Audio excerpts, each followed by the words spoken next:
तो अल्हम्दुलिल्लाह हम लोगों ने जो अपनी माइक्रो से माइकोलॉजी वाला सेक्शन था, जो फंजाई वाला सेक्शन था, वो सारा हम लोगों ने कंप्लीट कर लिया था। सब क्यूटेनियस अपॉर्चुनिस्टिक सिस्टमिक सारी माइकोसिस पढ़ ली थी। सो आई थॉट कि आप लोगों के साथ थोड़े से एमसीक्यूज डिस्कस कर लेते हैं।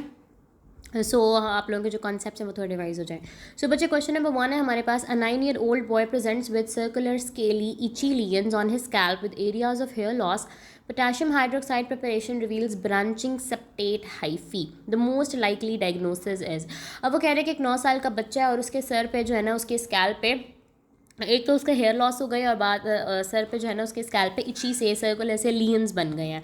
और जब हमने माइक्रोस्कोपी में देखा है पोटेशियम हाइड्रोक्साइड प्रिपरेशन में, तो वहाँ पे ब्रांचिंग सेप्टेट हाइफी है। सो मोस्ट लाइकली डायग्नोसिस क्या होगा बच्चों? एक तो आप लोगों ने याद रखना है कि जो स्कैल्प के ऊपर हेयर के ऊपर इन्फेक्शन हो रही है, तो आप लोगों ने सबक्यूटेनियस माइकोसिस को जहन में लाना है। सबक्यूटेनियस माइकोसिस में हमने क्या पढ़ा था? डर्मेटोफाइटोसिस पढ़े थे। ठीक है, डर्मेटोफाइटोसिस से ट्राइकोफाइटोन, एपिडर्मोफाइटोन और माइक्रोस्पोरम वगैरह, और उसकी इन्फेक्शन थी टीनिया इन्फेक्शन या रिंगवर्म इन्फेक्शन जिनको हम बोल रहे थे। और depending upon the site of infection, hair का इन्फेक्शन है तो उसको हम कैपिटिस बोलते हैं। So tinea capitis, option number A will be the right option. Tinea corporis क्यों नहीं लगा रहे? क्योंकि वो बॉडी का इन्फेक्शन होता है। स्पोरोट्राइकोसिस क्यों नहीं लगा रहे बच्चों? क्योंकि एक तो वो सबक्यूटेनियस इन्फेक्शन होता है, और कैंडिडाइसिस जो होता है इट इज़ समवट एल्स। सो इसमें जो है ना ऑप्शन नंबर 18 या कैपिटिस जाएगा। ठीक है, next question is. A gardener develops nodules on her hand that spread proximally along the lymphatic channels. Culture shows cigar shape budding yeast. The causative organism is. अब वो कह रहे हैं कि गार्डनर है। ठीक है, अब गार्डनर से आप लोगों को जहन में आ जाना चाहिए कि मैंने जब आप लोगों को स्पोरोथ्रिक्स पढ़ाया था, स्पोरोट्राइकोसिस पढ़ाया था, तो मैंने आप लोगों को बताया था कि इसको रोज़ गार्डनर्स डिजीज़ भी बोलते हैं। तो वो कह रहे हैं कि उसको हाथों के ऊपर नोड्यूल्स हो गए हैं जो कि along the lymphatic channel spread करें हैं, और कल्चर में क्या नजर आता है? Cigar shaped budding east. This is another बज वर्ड। ठीक है, गार्डनर और सिगार शेप बडिंग ईस्ट से आपका ध्यान जो है ना वो स्पोरोथ्रिक्स इन्फेक्शन पे, सबक्यूटेनियस इन्फेक्शन पे, स्पोरोट्राइकोसिस पे जाना चाहिए। So sporothrix will be the right option. कहाँ पे? ऑप्शन नंबर बी है हमारे पास। अब जो ब्लास्टोमाइसिस होते हैं, क्रिप्टोकॉकस होते हैं, कॉक्सीडियोइड्स होते हैं, ये सारे हमारे पास जो है ना वो सिस्टमिक और अपॉर्चुनिस्टिक माइकोसिस वाले चैप्टर्स के अंदर थे। सो हम इसके अंदर ऑप्शन बी सेलेक्ट करेंगे। Next question is which fungus casually causes athletes foot. ठीक है, एथलीट्स फुट का इन्फेक्शन अगेन ये हमारे पास जो है ना वो क्यूटेनियस माइकोसिस से आया हुआ है। एथलीट्स फुट कौन सा ऑर्गेनिज्म कॉज कर रहा होता है बच्चों? ये हमारे पास डर्मेटोफाइटोसिस कॉज कर रहे होते हैं, जिनमें सबसे लीडिंग कॉज आ जाती है हमारे पास trichophyton. So trichophyton rubrum will be the right option. Beta option हमारे पास इसमें आ जाएगा। Next question 5 is a cave explorer. ठीक है, अब उसने जो आपको उसका प्रोफेशन बताया कि वो केव एक्सप्लोरर, यानी कि वो गारों में जाता है वो बंदा ना, तो इस यही एक बहुत बड़ा जो है ना वो हिंट है। केव एक्सप्लोरर जो है ना develops fever, cough, hepatosplenomegaly after exposure to bat droppings. ठीक है, यानी कि गार में गया और वहाँ पे बहुत ज़्यादा बैट्स के फीसेस थे और ड्रॉपिंग्स थी, और वहाँ से आने के बाद उसको फीवर, कफ और ये हेपेटोस्प्लीनोमेगाली हो गया। सो कॉजेटिव फंगस कौन सी है? तो बच्चों, जब मैंने आप लोगों को सिस्टमिक माइकोसिस पढ़ाया था, मैंने आप लोगों को बताया था जो हिस्टोप्लाज्मा होता है वो हमारे पास बैड ड्रॉपिंग्स में होता है। हैविली कंटेमिनेटेड जो इन्वायरमेंट होता है बैड ड्रॉपिंग से वहाँ पर होता है, और उसके बाद जो है ना वो हेपेटोस्प्लीनोमेगाली, फीवर, कफ, लंग के इन्फेक्शन, ये चीज़ें हो सकती हैं। सो 5 का ऑप्शन आ जाएगा ए। बाकी पैराकॉक्सीडायोड्स में भी ये नहीं होता, कैंडिडा में भी नहीं होता। कैंडिडा तो वैसे ही हमारे पास नॉर्मल फ्लोरा होता है, वो उसकी थ्रश और वो वेजिनाइटिस और ये इन्फेक्शंस होती हैं। स्पोरोथ्रिक्स के अंदर रोज गार्डनर डिजीज़ होती है। सो 5 का ऑप्शन आ जाएगा ए। नेक्स्ट है हमारे पास which systemic fungus forms intracellular yeast within macrophages. So this is another buzzword for histoplasma capsulatum. ठीक है, intracellular yeast within macrophages histoplasma की होती है, ना ये ब्लास्टोमाइसिस की है, ना कॉक्सीडायोड्स और ना ही क्रिप्टोकॉकस है। ठीक है, सो हिस्टोप्लाज्मा के बारे में आप लोगों ने ये बैड ड्रॉपिंग्स और intracellular yeast within macrophages ये चीज़ें याद रखनी है। सो 6 का ऑप्शन आ जाएगा बीटा। 7 है हमारे पास। A patient from south western United State develops pneumonia. Microscopy shows large spherules filled with endospores. The organism is. अब मैंने आपको बताया था कि जो फंगस होती है वो either in the form of mould होगी या either the form of yeast होगी या स्फेर्यूल्स में होगी। स्फेर्यूल्स हमारे पास होते ही सिर्फ कॉक्सीडायोड्स के अंदर है। ठीक है, या आप लोगों ने स्फेर्यूल का जो वर्ड है वो याद ही सिर्फ कॉक्सीडायोड्स के लिए रखना है। सो 7 का ऑप्शन आ जाएगा चार्ली कॉक्सीडायोड्स। क्वेश्चन नंबर 9 है। A patient with AIDS presents with headache and meningitis. India ink preparation reveals encapsulated budding yeast. ठीक है, अब इंडिया इंक प्रिपरेशन और इनकैप्सुलेटेड बडिंग ईस्ट और meningitis, these all 3 are the buzzwords. मैंने आपको बताया था कि जो कैप्सूल वाली ईस्ट होती है वो हमारे पास होती है सिर्फ क्रिप्टोकॉकस में है। ठीक है, और मेनिंजाइटिस कॉजिंग भी हमारे पास क्रिप्टोकॉकस था, और इंडिया इंक प्रिपरेशन या पास स्टेन, ये सारे स्टेन्स भी हम क्रिप्टोकॉकस के अंदर यूज़ करते हैं। सो 9 का ऑप्शन आ जाएगा Charlie. 10 which opportunistic fungus produces septate hyphae with acute angle branching. वो कह रहे हैं कि आपने इनमें से एक अपॉर्चुनिस्टिक फंगस चुननी है जो कि सेप्टेट हाइफी प्रोड्यूस करती है विद एक्यूट एंगल ब्रांचिंग। अब अपॉर्चुनिस्टिक फंगस में से एक हम लोगों ने एस्परजिलस पढ़ी थी और एक हमने म्यूकर पढ़ी थी, जो कि हमारे पास उनके अंदर थोड़ा सा डिफरेंस आप लोगों ने याद रखना था कि एस्परजिलस के अंदर सेप्टेट हाइफी होती है विद एक्यूट एंगल ब्रांचिंग, और जो म्यूकर थी उसमें हमारे पास 90 डिग्री के एंगल पे ब्रांचिंग होती है और नॉन सेप्टेट हाइफी होते हैं। तो इसका आंसर आ जाएगा aspergillus fumigatus, option number C. Question 11 है हमारे पास, a diabetic patient in ketoacidosis develops rapidly progressive facial swelling in black necrotic nasal tissue, most likely pathogen is. अब अगर आपको डिजीज से आइडेंटिफाई नहीं भी हो रहा तो आप लोगों ने देखना है कि वो कह रहे हैं डायबिटिक कीटोएसिडोसिस का पेशेंट। अब डायबिटिक कीटोएसिडोसिस का जो वर्ड था वो हम लोगों ने कहाँ पे पढ़ा था, वो हम लोगों ने जब म्यूकर और राइजोपस पढ़ी थी वहाँ पे हमने पढ़ा कि म्यूकर और राइजोपस से जो म्यूकर माइकोसिस होता है, राइनोसेरेब्रल म्यूकर माइकोसिस, वो हमारे पास डायबिटिक कीटोएसिडोसिस के पेशेंट्स के अंदर ज़्यादा होता है। और इसके अंदर से जो ऑप्शन हो जाएगा वो आ जाएगा beta rhizopus species. Question number 12 is mucormycosis is characterized microscopically by, यानी कि म्यूकर माइकोसिस को आप माइक्रोस्कोपिकली कैसे देख रहे होते हैं। अभी मैंने आपको बताया कि जो म्यूकर होता है वो हमारे पास क्या होता है, नॉन सेप्टेट हाइफी होते हैं और राइट एंगल ब्रांचिंग होती है, और एस्परजिलस जो होता है वो सेप्टेट हाइफी होता है और एक्यूट एंगल ब्रांचिंग होती है, दोनों में ये फ़र्क है। सो 12 का ऑप्शन आ जाएगा beta, non septate broad hyphae होते हैं, यानी ब्रॉड भी होते हैं, दरमियान में सेप्टा भी नहीं होते, और 90 डिग्रीज़ के एंगल पे इनकी ब्रांचिंग होती है। बाकी इनकैप्सुलेटेड बडिंग यीस्ट और इंट्रासेलुलर यीस्ट जो है ना वो हमने क्यों नहीं लगी, क्योंकि इनकैप्सुलेटेड होती है हमारे पास क्रिप्टोकोकस के अंदर, और इंट्रासेलुलर यीस्ट एंड मैक्रोफेजेस होती है हिस्टोप्लाज्मा के अंदर। So question 13 is oral thrush in an immunocompromised patient is most commonly caused by, most commonly immunocompromised patient के अंदर oral thrush बच्चों कैंडिडा एल्बिकन्स की वजह से होता है।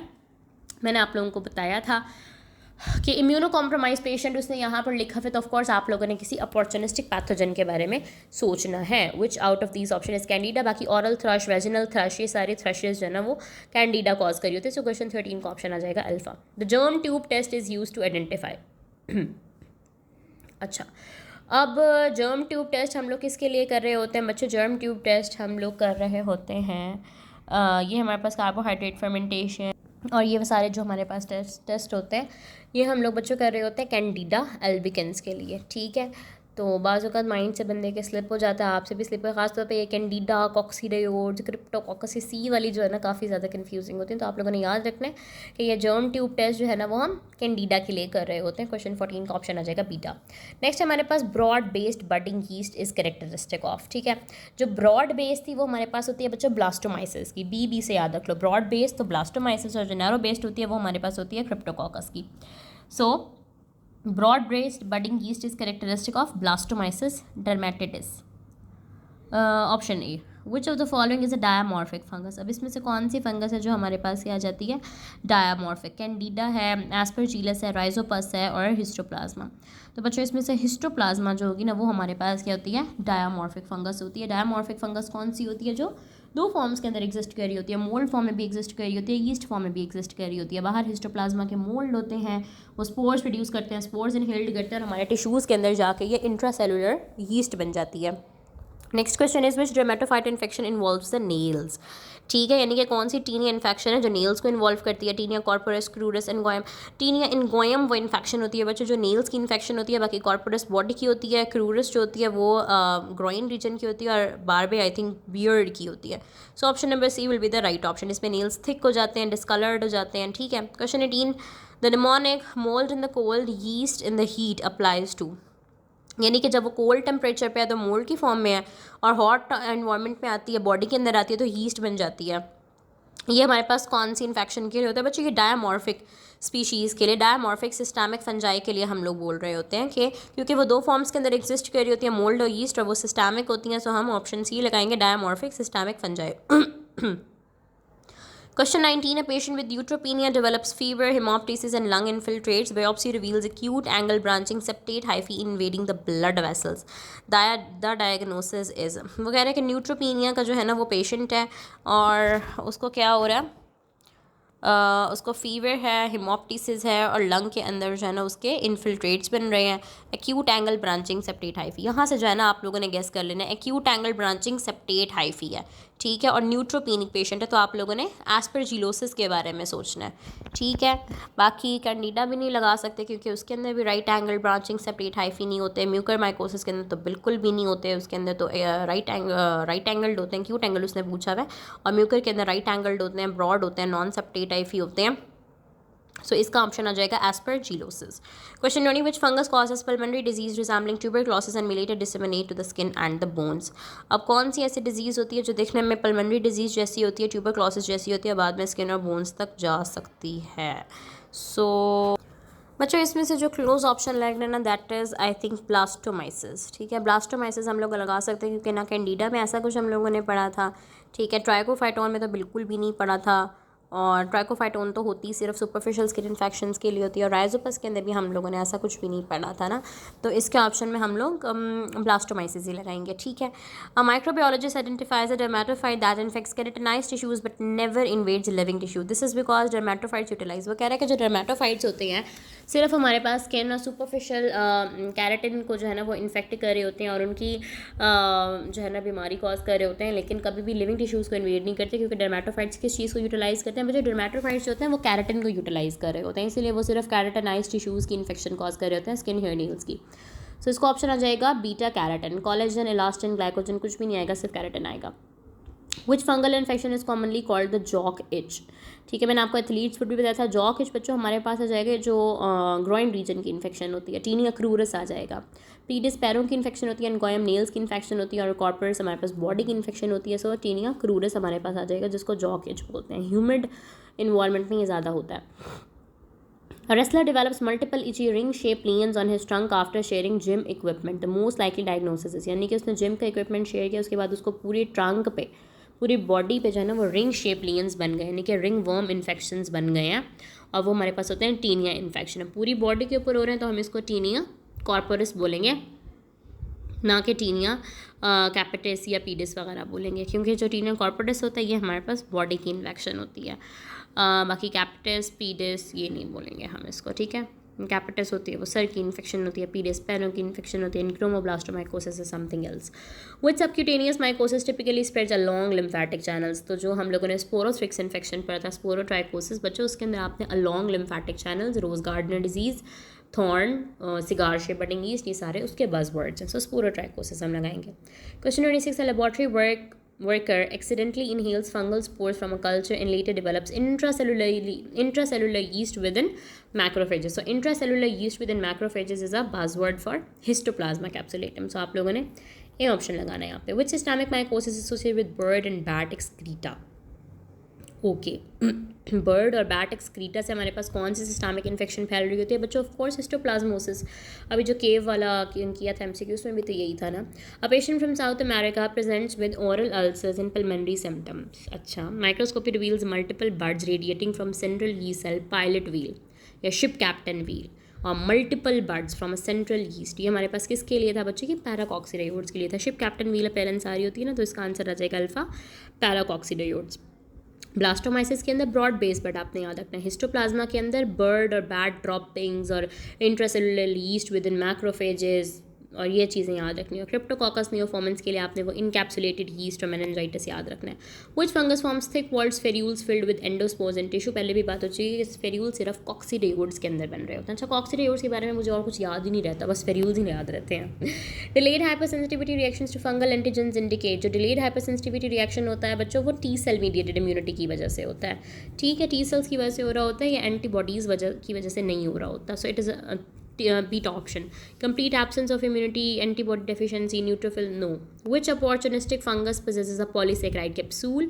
कैप्सूल हमारे पास किस में होता है बच्चों? क्रिप्टोकोकस नियोफॉर्मेंस के अंदर होता है, जिसको हम इंडिया इंक से या पास्ट टेन से देख रहे होते हैं। Which immune defect most strongly predisposes to invasive aspergillosis? बच्चों इन्वेजिव एस्परजिलोसिस हमारे पास तब होता है जब न्यूट्रोपीनिया होता है। यस, न्यूट्रोपीनिया आप लोगों ने एस्परजिलोसिस के लिए याद रखना है, इन्वेजिव एस्परजिलोसिस के लिए। बाकी कॉम्प्लीमेंट डेफिशिएंसी की डिजीज़ कौन सी होती हैं बच्चों, वो नाइजीरिया इन्फेक्शंस होती हैं।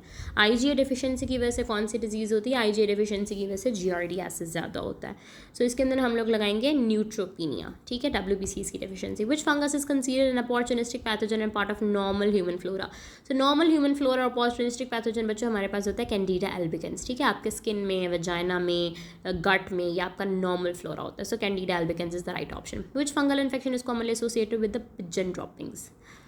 अच्छा जी, पिजन ड्रॉपिंग्स, तो हम इसके अंदर क्रिप्टोकॉक्सोसिस भी आई थिंक लगा सकते हैं, और हम इसके अंदर एक मिनट मैं ना आप लोगों को ये कंफर्म कर देती हूँ।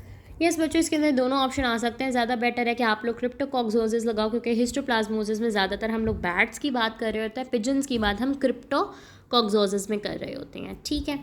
अ medical student remembers that systemic dimorphic fungi exist as molds in nature in yeast in tissue. Which organism is an exception to this rule because it forms spherules rather than yeast in humans. बच्चों वही बात है कि कौन सा organism है जो spherules बनाता है, तो उसमें आप लोग क्या लगाओगे, कॉक्सीडायोर्जिमेटिस। कॉक्सीडायोर्ज होता है जो स्फेर्यूल्स बनाता है। Which of the following statement regarding opportunistic mycosis is correct. They occur only in healthy individuals, they primarily infect keratinized tissue, they usually require impaired host defences and they are always dimorphic. No बच्चों, opportunistic mycosis हमारे पास dimorphic नहीं होती, वो systemic होती हैं जो dimorphic होती हैं। ये कैराटिनाइज टिश्यू को भी इन्फेक्ट नहीं करती, वो हमारे पास डर्मेटोफाइटोसिस होती हैं, और ये हेल्दी इंडिविजुअल्स में बिल्कुल भी नहीं होती। ये हमारे पास अपॉर्चुनिस्टिक इनको कहते हैं, इसीलिए इनको ये मौका परस्त होती हैं। जब ये देखती हैं कि इम्यूनिटी कम है, ये सिर्फ सभी होती हैं। सो 40 का ऑप्शन आ जाएगा चार्ली। अच्छा बच्चों, इस तरह के मजीद टेस्ट के लिए जो है ना आप मेरे चैनल को सब्सक्राइब करें। अगर आप मेरे गाइडलाइंस ग्रुप के अंदर एंटर होना चाहते हैं, जहाँ पे ये सारे टेस्ट मैं शेयर करती हूँ, मैं अपने नोट्स शेयर करती हूँ, मैं AI चार्ट्स शेयर करती हूँ, अपने सेशंस का बताती हूँ, तो आप लोगों ने मुझे मेरे नंबर पर टेक्स्ट कर देना है, और फिर मैं आप लोगों को अपने ग्रुप के अंदर इंशाल्लाह ऐड कर दूँगी। And keep supporting me. Thank you very much. Allah Hafiz.